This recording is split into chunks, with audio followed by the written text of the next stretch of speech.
Guyana has made strides in its anti-corruption measures and is open to assessment from various international bodies.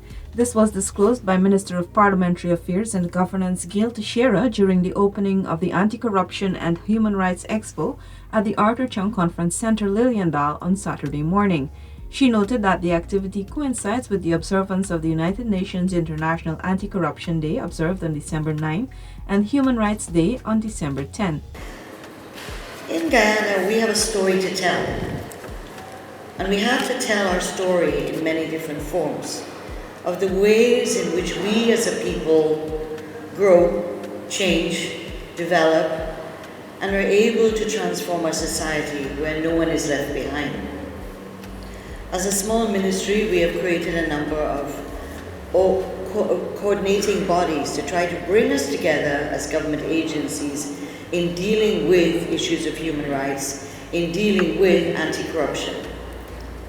Guyana has made a lot of movement forward in anti-corruption. The minister outlined measures such as the formulation of the National Coordinating Committee Against Corruption to deal with the country's treaty responsibilities under the United Nations Convention Against Corruption, the Lima Commitment, the UN General Assembly Political Declaration Against Corruption, and others. We have been open to be assessed, to be examined by these international bodies.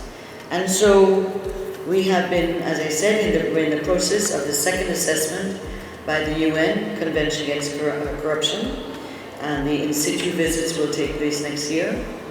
We are in the 6th cycle of examination under the Inter-American Convention Against Corruption, and that will conclude in February, March next year. And we've just concluded the assessment by CFATF in regards to anti-corruption, anti-money laundering, etc. We're waiting for the final report.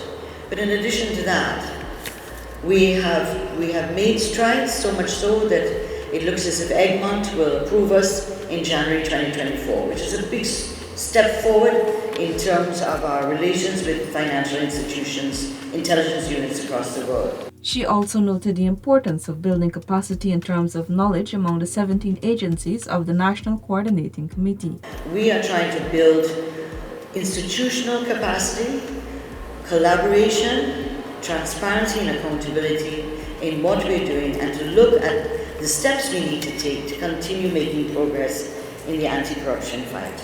And I think that we have been able to show improvements and progress. Of course, we haven't met all the conditions of the conventions, and I would like to ask which countries have, of the 190 who have ratified the UN Convention Against Corruption. The activity is being held under the theme Connecting the Anti-Corruption and Human Rights Agendas, Guyana's Progress. It features an exhibition of approximately 42 booths, panel discussions, and interactive quizzes. The event continues Sunday and is open to the public from 10 to 18 hours.